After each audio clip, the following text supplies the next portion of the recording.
Yes children, आज जो topic हम करेंगे वो है accounting for not for profit organisation. Not for profit organisation या नॉन प्रॉफिट ऑर्गेनाइजेशंस, जैसे हम इनको बोलते हैं, क्या बोलते हैं हम? नॉन प्रॉफिट ऑर्गेनाइजेशंस भी बोलते हैं इनको, नॉन प्रॉफिट ऑर्गेनाइजेशंस।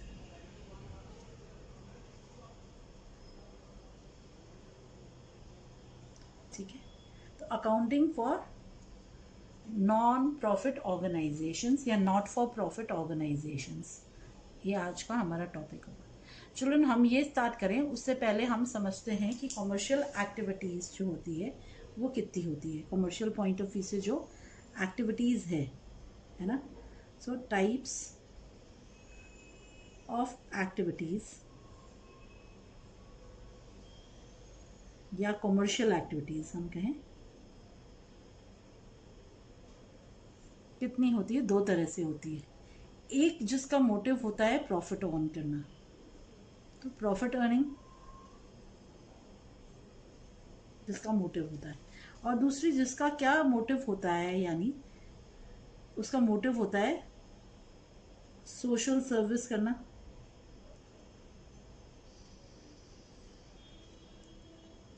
प्रोवाइड करना मोटिव होता है।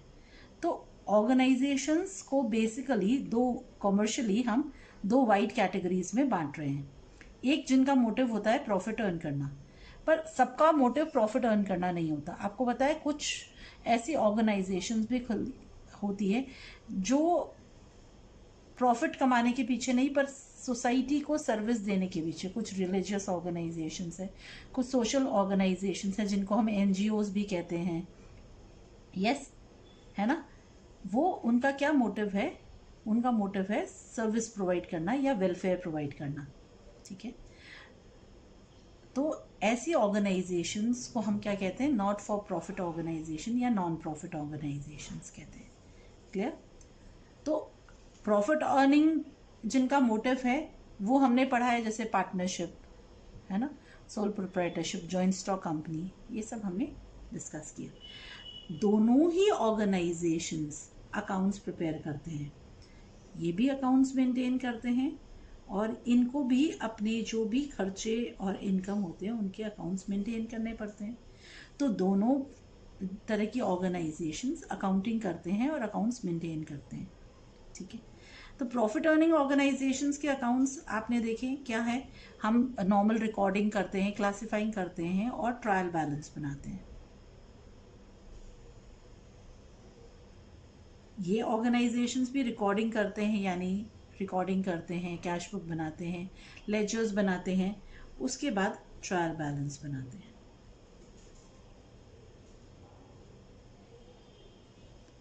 Profit earning organisations trial balance से फिर trading account, profit and loss account,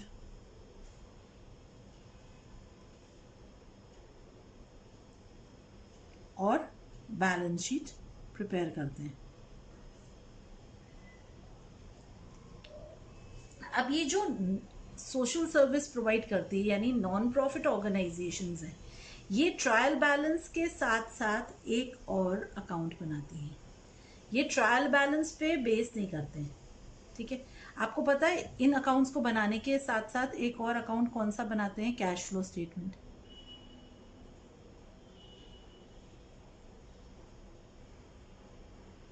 ये कैश फ्लो स्टेटमेंट क्या करता है कि कैश का फ्लो दिखाता है कि कैश कहाँ आ रहा है और कहाँ जा रहा है। तो कैश फ्लो स्टेटमेंट नहीं बना के ये ऑर्गेनाइजेशंस अपने कैश ट्रांजैक्शंस को कैसे शो करते हैं? रिसिप्ट्स एंड पेमेंट्स अकाउंट बना के, रिसिप्ट्स एंड पेमेंट्स अकाउंट बना के ये अपनी सारी अकाउंटिंग करते हैं।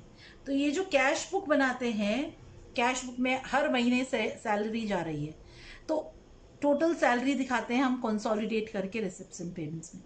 जो इनकम हो रही है उसको भी कंसोलिडेट करके टोटल इनकम कितनी हुई, किस हेडिंग से या किस सोर्स से, उसको हम एक साथ दिखाते हैं। क्लियर? रिसिप्ट्स एंड पेमेंट्स बना के। तो रिसिप्ट्स एंड पेमेंट्स अकाउंट कुछ नहीं है, कंसोलिडेटेड कैश बुक है। क्लियर है ना? यानी कैश बुक को हमने एक साथ करके बना दिया। क्लियर है? कुछ ऐसी ही रिक्वायरमेंट है कि ये रिसिप्ट्स एंड पेमेंट्स बना के अपनी सारी करते हैं। तो ट्रायल बैलेंस है, यहाँ पे ट्रायल बैलेंस से हम देखते हैं कि सारी अकाउंटिंग जो है वो ट्रायल बैलेंस से करते हैं, पर यहाँ पे हम देखते हैं कि जो अकाउंटिंग है वो किस पे बेस्ड है? रिसिप्ट्स एंड पेमेंट्स अकाउंट पे। तो रिसिप्ट्स एंड पेमेंट्स अकाउंट बनाने के लिए, क्योंकि इनकी भी कुछ इनकम्स है और कुछ एक्सपेंडिचर है, पर ये प्रॉफिट ऑर्गेनाइजेशन तो है नहीं, इसलिए प्रॉफिट एंड लॉस अकाउंट तो मेंटेन नहीं करेंगे, इन्हें ये नहीं बनाना है। पर इनको अपना इनकम और एक्सपेंडिचर का हिसाब तो रखना ही है। क्यों रखना है? ताकि ओवर एक्सपेंडिचर नहीं हो जाए। इनकम से ज़्यादा अगर एक्सपेंसेस हो जाएंगे तो कैसे काम चलेगा? नहीं होगा। तो इसलिए इन्हें भी हिसाब तो रखना ही है। तो ये कैसे रखते हैं? इनकम एंड एक्सपेंडिचर अकाउंट बना के देखते हैं।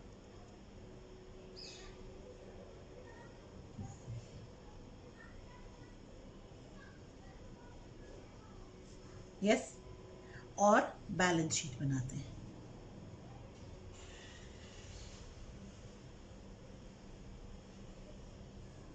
You understand? Yes children, clear है? जो बैलेंस शीट है इनकी वो फंड बेस्ड होती है। तो रिसिप्ट्स एंड पेमेंट्स अकाउंट से हम फिर ये बनाते हैं, बेसिस पे इनकम एंड एक्सपेंडिचर अकाउंट और बैलेंस शीट बनाते हैं। रिसिप्ट्स एंड पेमेंट्स अकाउंट कुछ नहीं है, कंसोलिडेटेड कैश बुक है। यानी सारे कैश ट्रांजैक्शंस जहां कंसोलिडेट हो रहे हैं, जहां डाल रहे हैं, वो रिसिप्ट्स एंड पेमेंट्स अकाउंट है। इनकम एंड एक्सपेंडिचर अकाउंट क्या है? ये प्रॉफिट या लॉस निकालने के लिए बना रहे हैं, क्योंकि हमें देखना है कि कितनी इनकम हुई या हमारी इनकम्स कहीं एक्सपेंडिचर से कम तो नहीं हो रही, हमारे एक्सपेंडिचर्स इनकम को एक्सीड तो नहीं कर रहे, इसलिए। और जो बैलेंस शीट है वो भी फंड बेस्ड। क्यों? क्योंकि इनकी जो इनकम्स हैं, जो नॉन प्रॉफिट ऑर्गेनाइजेशंस के जो इनकम होते हैं वो कुछ अलग तरह के होते हैं। नॉर्मल इनकम नहीं है, आप सेल ऑफ गुड्स नहीं कर रहे यहाँ पे। तो हम समझते हैं कि ये नॉन प्रॉफिट ऑर्गेनाइजेशंस होते क्या हैं, मीनिंग समझे इनका। तो नॉन प्रॉफिट ऑर्गेनाइजेशंस होते क्या हैं, इनका मीनिंग समझते हैं। तो क्या समझते हैं हम इनका मीनिंग? तो हम कह सकते हैं not for profit organizations are legal entities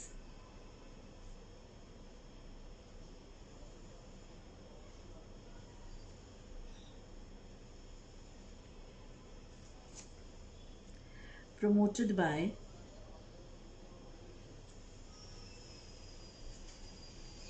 individuals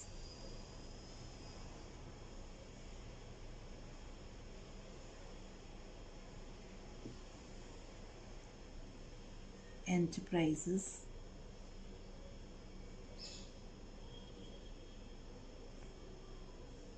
individuals और enterprises कह देते हैं।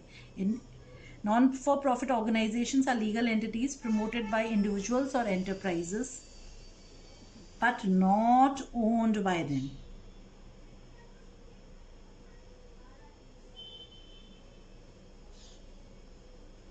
ठीक है?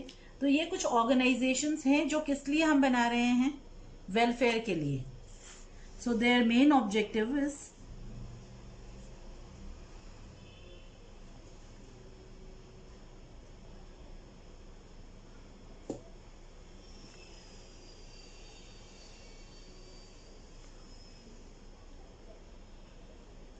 यस।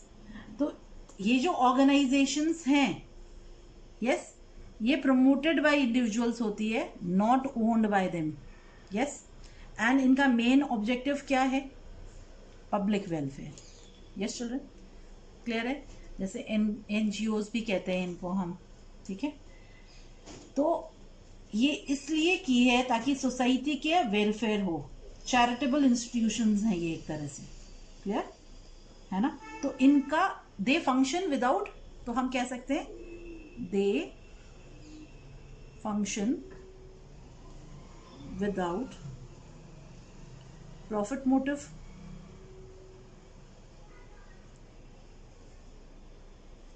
यस, तो इनका मोटिव प्रॉफिट कमाना नहीं होता है। और इनकी मेन सोर्स ऑफ इनकम क्या होती है जनरली? सब्सक्रिप्शंस, अब मेंबर्स से जो मिलता है, डोनेशंस, ग्रांट्स, यस, या फिर जो इन्वेस्टमेंट करते हैं, जो इनको डोनेशन वगैरह मिलता है वो इन्वेस्ट करके उस इन्वेस्टमेंट से जो रिटर्न मिलता है वो इनका मेन सोर्स ऑफ इनकम होता है। क्लियर है चिल्ड्रन? तो ये नॉट फॉर प्रॉफिट ऑर्गेनाइजेशंस ये वेलफेयर मोटिव से काम करते हैं, प्रॉफिट मोटिव से काम नहीं करते। Yes, understood till? चिल्ड्रन, जो अकाउंटिंग प्रोसीजर है, अब हम और समझें उसके बारे में। तो अकाउंटिंग प्रोसीजर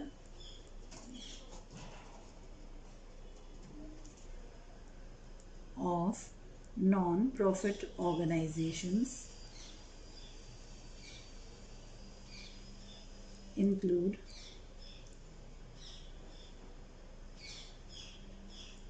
कौन से, क्या क्या इंक्लूड करते हैं? Cash book generally, ledgers, register of members,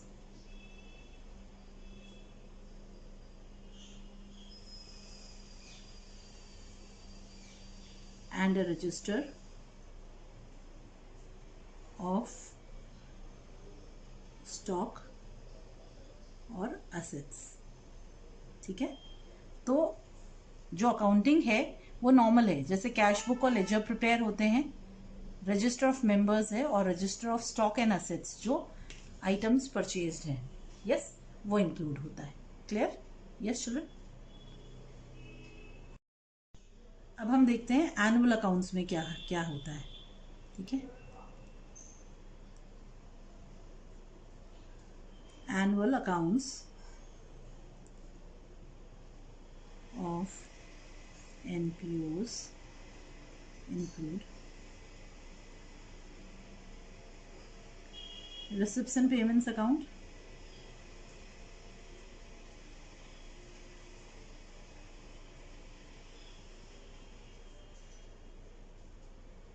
income and expenditure account,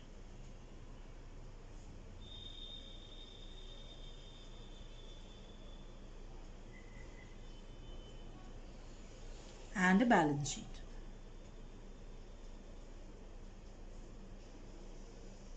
yes children, जो रिसिप्ट्स एंड पेमेंट्स अकाउंट है पहले भी हमने डिस्कस किया, वो कुछ भी नहीं है। जो कैश ट्रांजैक्शंस होते हैं ईयर राउंड में, उनको हम at the end of the year हम जोड़ लेते हैं, यानी कंसोलिडेट कर लेते हैं।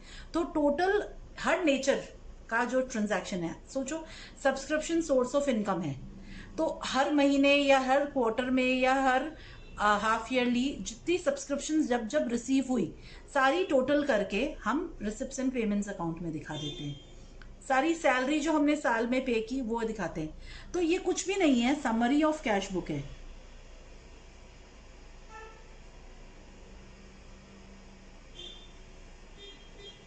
या कंसोलिडेटेड कैश बुक है, यानी कैश बुक को की समरी निकाल के at the end of the year हमने उसको प्रेजेंट किया।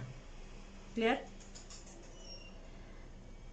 इनकम एंड एक्सपेंडिचर अकाउंट हम क्यों बना रहे हैं? हमें ये जानना है कि हमारी जो इनकम है इंस्टीट्यूशन की वो सफिशिएंट है कि नहीं है ना, अपने एक्सपेंसेस को मीट करने के लिए। ठीक है, तो ये किस लिए बनाया हमने? To see whether income for the institution is sufficient to meet its current expenses। yes, हमें ये जानना है, इसलिए हम इनकम एंड एक्सपेंडिचर बना रहे हैं, अकाउंट बना रहे हैं। Balance sheet, yes children, balance sheet statement है पोजीशंस जानने के लिए। ये हम यहाँ पे जो हमारी बैलेंस शीट है वो जनरल बैलेंस शीट से थोड़ी सी चेंज है क्योंकि नेचर ऑफ इनकम्स चेंज है। यस, हम यहाँ पे प्रॉफिट अर्निंग मोटिव से काम नहीं कर रहे, हम यहाँ पे सोशल वेलफेयर के हिसाब से काम कर रहे हैं, चैरिटेबल मोटिव है हमारा। यस, तो यहाँ पे जो अकाउंटिंग होती है, जो बैलेंस शीट है, वो ज़्यादा फंड बेस्ड होती है। यहाँ पे कैपिटल नहीं है, कोई कैपिटल इन्वेस्टमेंट नहीं है। यस, क्लियर है स्टूडेंट? यस चिल्ड्रन, समझ आया है? Thank you. यस चिल्ड्रन, तो हम क्या कह सकते हैं कि जो फाइनेंशियल अकाउंट्स हैं, है ना, या स्टेटमेंट्स हैं एनपीओ के, वो क्या रिफ्लेक्ट कर रहे हैं? वो रिफ्लेक्ट कर रहे हैं the object for which they are prepared. Yes, और कुछ भी नहीं रिफ्लेक्ट कर रहे हैं। Clear?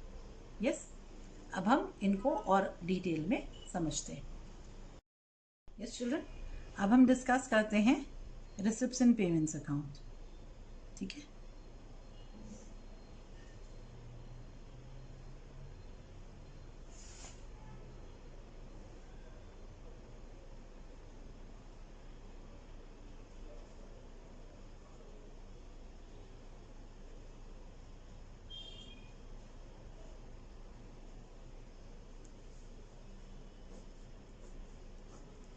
Receipts and payments account children और कुछ भी नहीं है। क्या है? It is the summary of cash book. हमने ये ऑलरेडी डिस्कस किया इतना सा। तो हम कह सकते हैं कि this account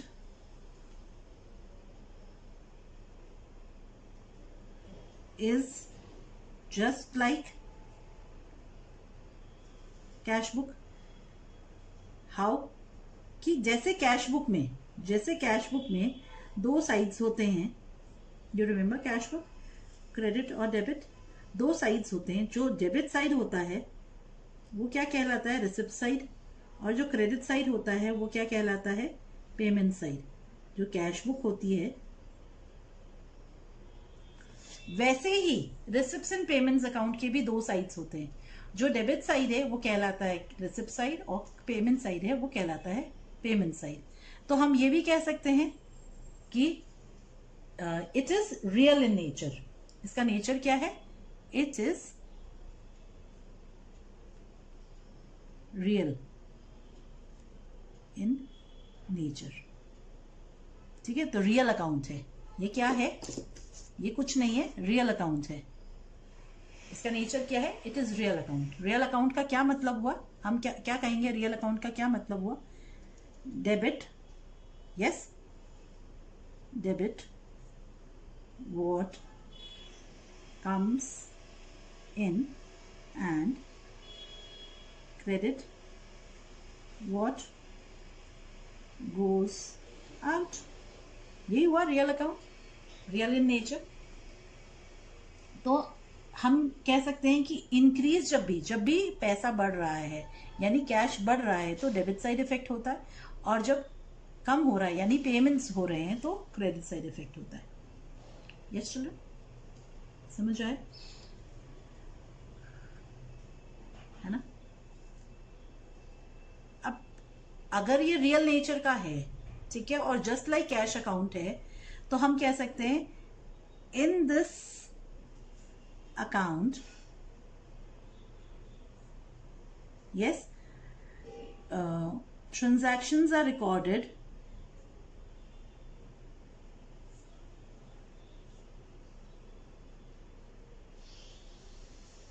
on cash basis। Yes children, तो ऑन कैश बेसिस का क्या मतलब हुआ? Not accrual basis. यानी हम आउटस्टैंडिंग्स को नहीं रिकॉर्ड करते, जो पेमेंट हुआ या रिसिप्ट हुआ वो रिकॉर्ड हुआ। नॉन कैश ट्रांजैक्शंस नहीं रिकॉर्ड होंगे, ओनली कैश ट्रांजैक्शंस ही रिकॉर्ड होंगे। यस, अब अगर कैश ट्रांजैक्शंस रिकॉर्ड हो रहे हैं तो वो ट्रांजैक्शंस चाहे कैपिटल नेचर के हों चाहे रेवेन्यू नेचर के। अगर रिसीव हो रहा है अमाउंट तो रिकॉर्ड हो रहा है, पे हो रहा है तो रिकॉर्ड हो रहा है। तो हम और क्या कह सकते हैं, both capital nature and revenue nature transactions are recorded. Yes. तो कैपिटल नेचर हो ट्रांजैक्शन का या रेवेन्यू नेचर हो, दोनों ही रिकॉर्ड होगा. यस. हम कोई भी डिस्टिंक्शन नहीं करेंगे कि कैपिटल नेचर नहीं रिकॉर्ड होगा. अगर वो रिसीव हो रहा है या पेमेंट हो रहा है तो रिकॉर्ड होगा. अगर रिसिप्ट या पेमेंट नहीं है, non cash transaction will not be recorded. ठीक है, गॉट इट टिल हियर. फिर इसका क्या होता है, ओपनिंग बैलेंस क्या होता है. Yes children, it begins with opening balance of cash. हम कहें कैश एंड बैंक. यस, ठीक है. कैश का बैलेंस हमेशा डेबिट होता है, पर बैंक बैलेंस ओवरड्राफ्ट भी हो सकता है. यस, क्लियर है ना. And ends with closing balance of cash and bank. आपको पता है कैश का बैलेंस हमेशा डेबिट बैलेंस होता है, पर बैंक का बैलेंस अगर ओवरड्राफ्ट है तो क्रेडिट भी हो सकता है. क्लियर है. यस. यहां पे देर इज नो डिस्टिंक्शन. यहां पे जब भी हम रिकॉर्डिंग करेंगे, no distinction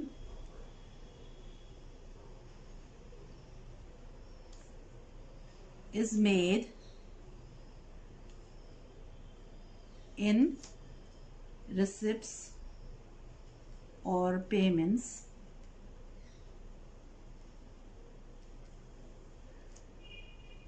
made in cash or through bank. ठीक है, हम कोई डिस्टिंक्शन नहीं करते हैं, सिर्फ हम ओपनिंग और क्लोजिंग बैलेंस को रेस्पेक्टिवली शो करते हैं. ठीक है, तो हम क्या कह सकते हैं, नॉन कैश आइटम्स है ना, आर नॉट शोन. कंक्लूड कर सकते हैं, नॉन कैश आइटम्स लाइक कैसे होते हैं, लाइक हम कहें depreciation. Yes, outstanding expenses, outstandings, etc. are not shown. Yes children, clear है, understood है. ये यहाँ तक समझ आया कि रिसिप्ट्स एंड पेमेंट्स का नेचर क्या है. रियल नेचर है, मतलब receipt side debit, credit side is payment side. Clear. तो it is just like a cash book, but it is a summarised cash book. हम क्या कह सकते हैं, समराइज्ड या कंसोलिडेटेड. यस, कैश बुक है और कुछ भी नहीं है रिसिप्ट्स एंड पेमेंट्स का. Understood till here. Yes children, अब हम समझते हैं क्या, income and expenditure account. Yes, वो डिस्कस करें.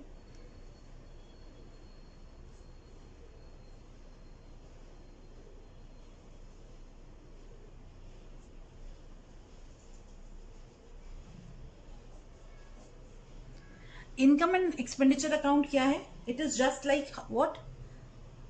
Yes, this account is just like profit and loss account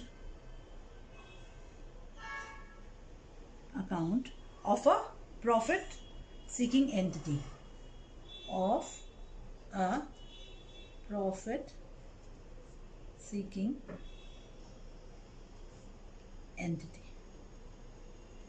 तो एक नॉर्मल ऑर्गेनाइजेशन है जो जिसका प्रॉफिट मोटिव है ना, उस ऑर्गेनाइजेशन में जैसे हम प्रॉफिट एंड लॉस अकाउंट बनाते हैं उसी तरह से हम यहाँ पे नॉन प्रॉफिट ऑर्गेनाइजेशंस में इनकम एंड एक्सपेंडिचर अकाउंट बनाते हैं। तो ये बहुत सिमिलर है वैसे। यस, तो जैसे एक ऑर्गेनाइजेशन में प्रॉफिट एंड लॉस अकाउंट में दो साइड्स होते हैं, डेबिट साइड और क्रेडिट साइड। ठीक है, जो प्रॉफिट एंड लॉस अकाउंट है उसके दो साइड होते हैं। डेबिट साइड में हम क्या डालते हैं, सारे एक्सपेंसेस या फिर लॉसेस डालते हैं, और इसमें क्या डालते हैं, हम इनकम्स एंड गेन्स डालते हैं। यस, तो वैसे ही इनकम एंड एक्सपेंडिचर अकाउंट में भी डेबिट में सारे एक्सपेंसेस एंड लॉसेस, तो डेबिट साइड को हम एक्सपेंडिचर साइड भी कहते हैं, और क्रेडिट में हम इनकम्स एंड गेन्स डालते हैं, इसलिए उसको हम इनकम साइड भी कहते हैं। यस चिल्ड्रन, तो इसका नेचर कैसा हुआ, so this account is nominal in nature. तो हम क्या कह सकते हैं, नॉमिनल नेचर है। कैसा, ये नॉमिनल अकाउंट है नेचर इसका। तो नॉमिनल अकाउंट में क्या होता है, debit all expenses and losses and credit all incomes and gains. Yes children, got it, समझ आया है। तो it is just like profit and loss account, debit all expenses and losses, credit all incomes and gains. So debit side क्या है, expenditure side, और credit side क्या है children, इसका इनकम साइड। क्लियर, आ गया यहाँ तक समझ में, कोई डाउट है यहाँ तक, नहीं है। नॉमिनल अकाउंट है। अब ये अकाउंट कैसे डिफरेंट है रिसिप्ट्स एंड पेमेंट से। इन दिस अकाउंट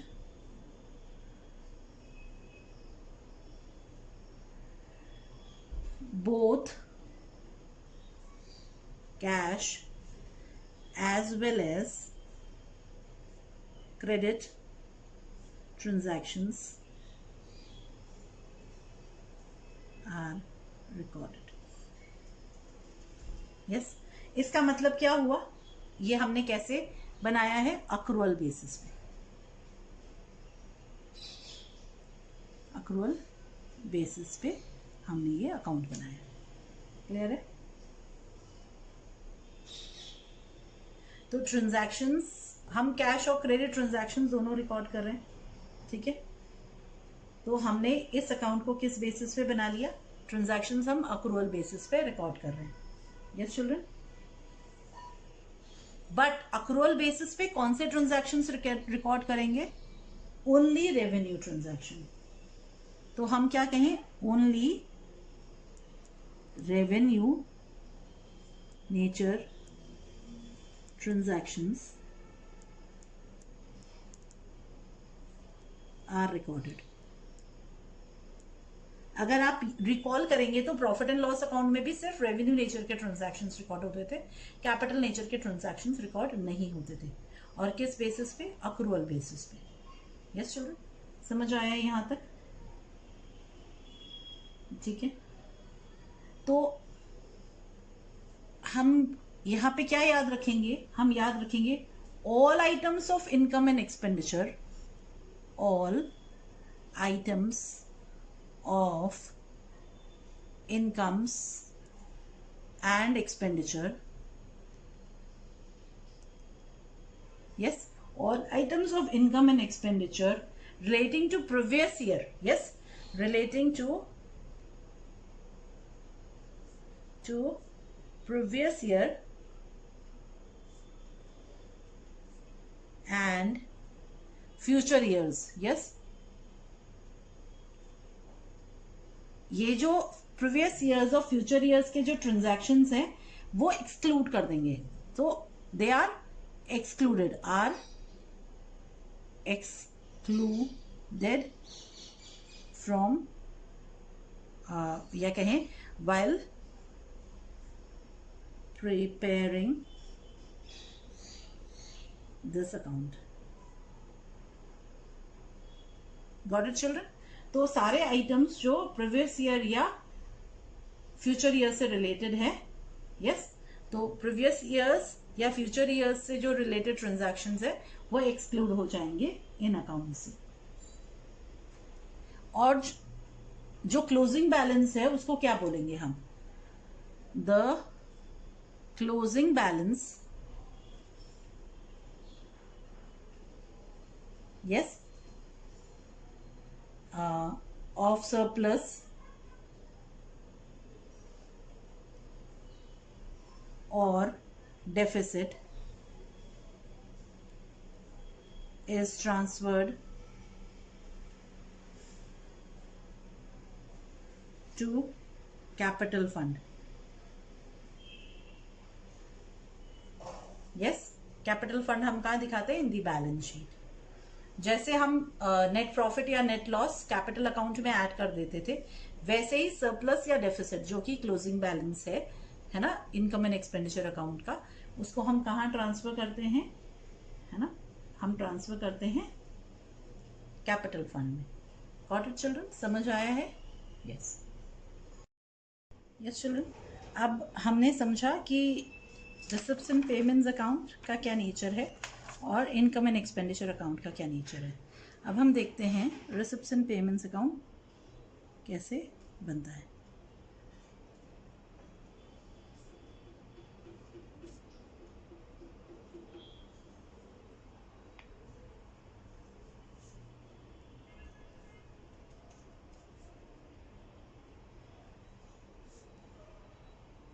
समरी है, at the end of the year बनेगा, ठीक है। दो साइड्स होते हैं, डेबिट साइड और क्रेडिट साइड। डेबिट साइड को हम कहते हैं रिसिप्ट साइड और क्रेडिट साइड को हम कहते हैं पेमेंट साइड। यस चलो, क्लियर है? अंडरस्टूड है यहाँ तक? सिंपल है। डेबिट कॉलम, रिसिप्ट साइड और क्रेडिट साइड जो होता है उसमें दो कॉलम्स होते हैं, पेमेंट्स एंड अमाउंट, ठीक है। डेबिट में भी रिसिप्ट्स एंड अमाउंट, क्लियर है? रिसिप्ट्स एंड पेमेंट्स अकाउंट कुछ नहीं है, समरी ऑफ कैश बुक है। तो just like cash book, just like cash book, तो सबसे पहले क्या आएगा receipts and account payments account में? Opening balance to balance brought down, cash balance, और अगर बैंक बैलेंस है तो बैंक बैलेंस, दोनों के बैलेंसेस हम दिखा देंगे। क्लियर? अंडरस्टूड? समझ आया ये? ठीक है। उसके बाद रिसिप्ट्स, जो भी अमाउंट ऑफ रिसिप्ट है ना, टोटल अमाउंट ऑफ रिसिप्ट को हम रिसिप्ट साइड में दिखाएंगे। हम यहाँ पे क्या इग्नोर करेंगे? नेचर उनका इग्नोर करेंगे, चाहे कैपिटल नेचर की है या रेवेन्यू नेचर का। यस, पास्ट की है, करंट की है, फ्यूचर की है, ये भी इग्नोर करेंगे। अगर अमाउंट रिसीव किया है तो क्यों रिसीव किया और कितना रिसीव किया है, क्यों रिसीव किया है और कितना रिसीव किया है, सिंपल। तो हम सब तरह की रिसिप्ट दिखाएंगे। रेवेन्यू रिसिप्ट्स,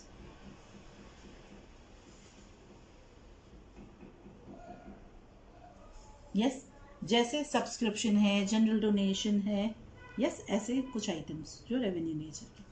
फिर कैपिटल नेचर की रिसिप्ट्स,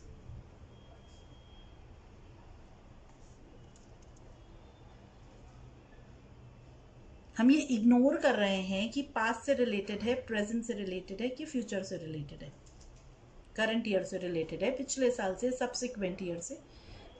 अगर रिसीव किया है हमने तो वो रिसिप्ट साइड में आएगा। टोटल अमाउंट रिसीव्ड, अब सिमिलरली टोटल अमाउंट पेड, है ना, जितना पेमेंट हुआ है, चाहे वो कैपिटल नेचर का पेमेंट है या रेवेन्यू नेचर का है ही नहीं, ठीक है, वो हम पेमेंट साइड में। और अगर बैंक ओवरड्राफ्ट है तो बाय बैलेंस ब्रॉट डाउन, अगर ओवरड्राफ्ट बैलेंस है, बैंक ओवरड्राफ्ट का बैलेंस है, तो मेरा बैलेंस क्रेडिट में आता है। यस, पेमेंट्स रेवेन्यू नेचर के हैं, current year, previous year, subsequent year, किसी से भी रिलेटेड हो, चाहे पेमेंट्स कैपिटल नेचर के हैं, मैंने कोई एसेट खरीदा है, यस, कोई इन्वेस्टमेंट किया है, जो भी है वो सब यहीं आएगा।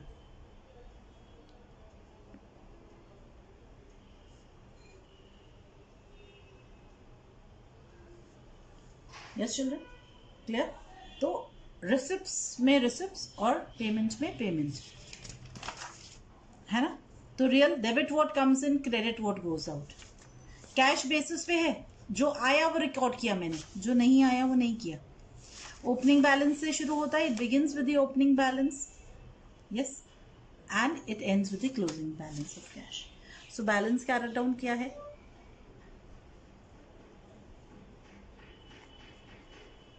अगर कैश का बैलेंस है या बैंक का बैलेंस है,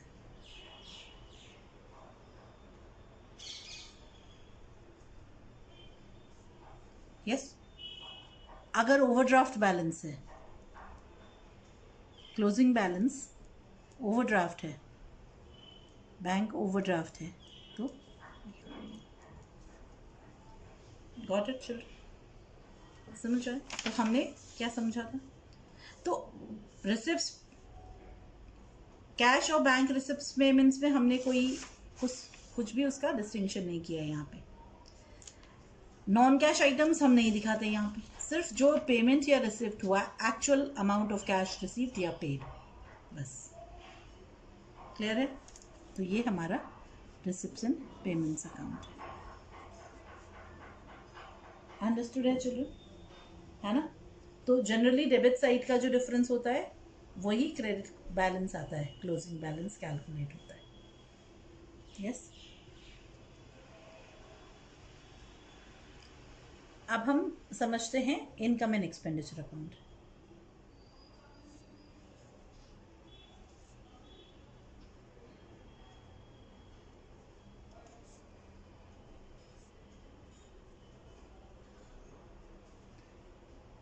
for the year ended,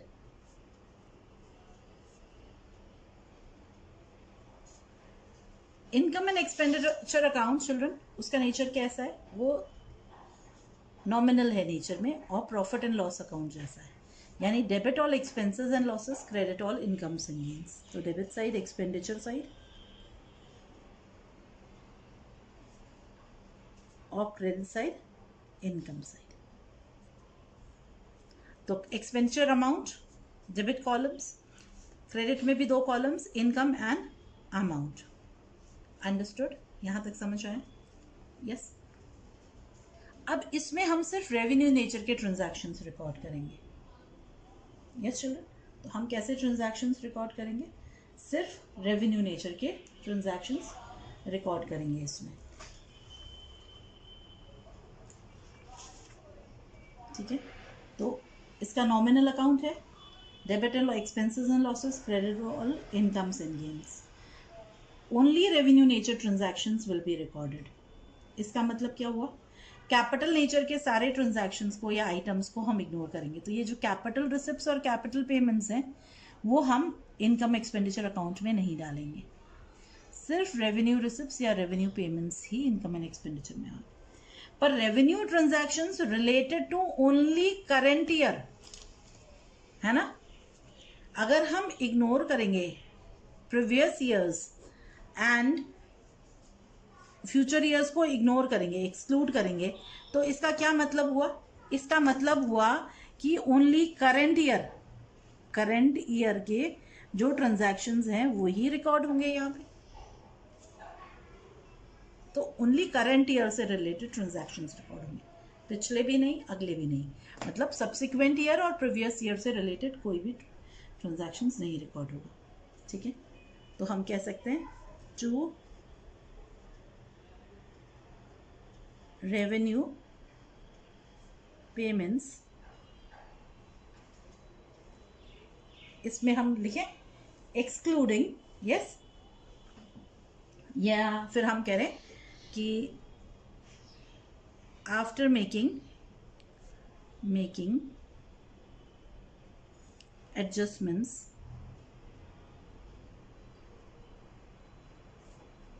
for outstanding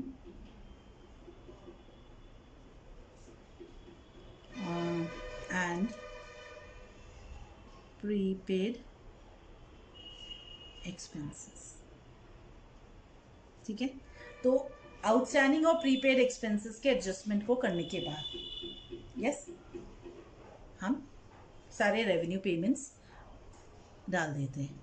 clear? और क्या हम डालेंगे एक्सपेंडिचर साइड में? अब नॉन कैश आइटम्स भी आते हैं इसमें. अक्रूअल बेसिस पे है ना, तो अक्रूअल बेसिस का क्या मतलब हुआ कि cash as well as non cash items record होंगे. यस, तो नॉन कैश आइटम्स जैसे डेप्रिसिएशन, कोई भी बैड डेट्स है तो. यस चिल्ड्रन, फिर कोई डिस्काउंट है तो, कोई loss on sale of fixed assets है तो,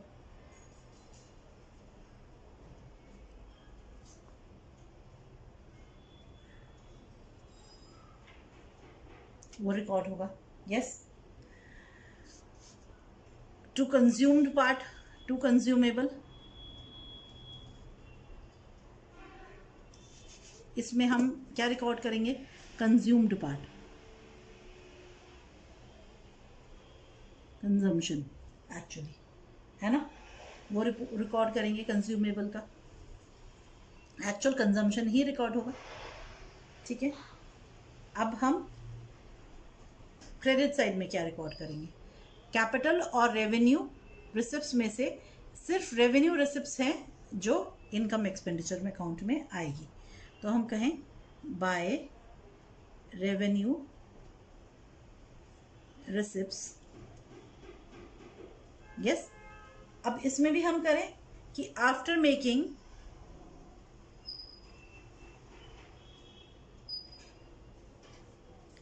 adjustments for outstanding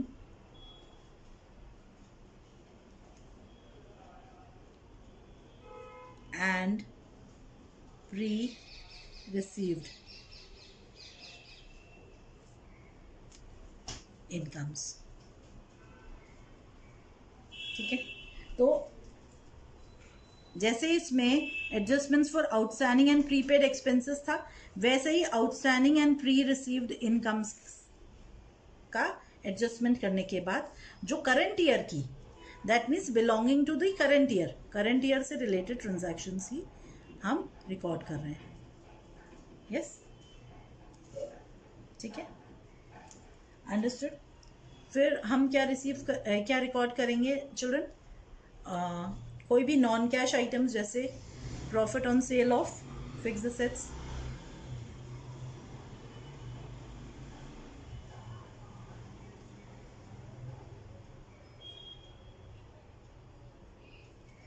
इस तरह से जो आइटम्स है वो हम रिकॉर्ड करेंगे. ठीक है, अब जो डिफरेंस होता है, प्रॉफिट एंड लॉस अकाउंट जब हम बनाते थे तो या तो हम नेट प्रॉफिट असरटेन करते थे या नेट लॉस.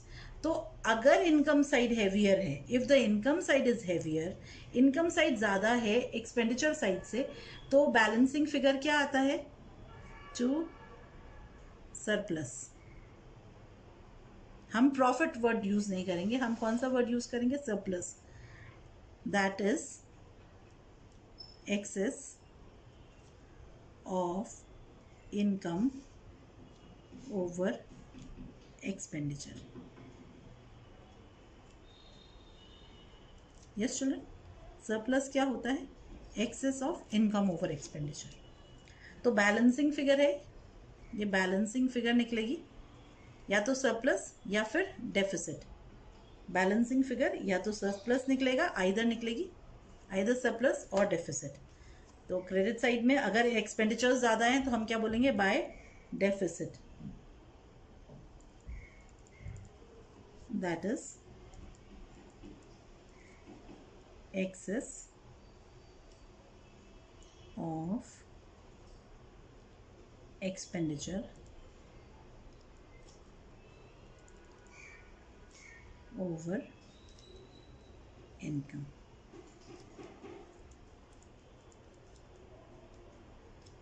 यस चिल्ड्रन, तो सरप्लस या डेफिसिट क्या कहलाएगा, या तो सरप्लस या डेफिसिट। क्लियर है, अंडरस्टूड है।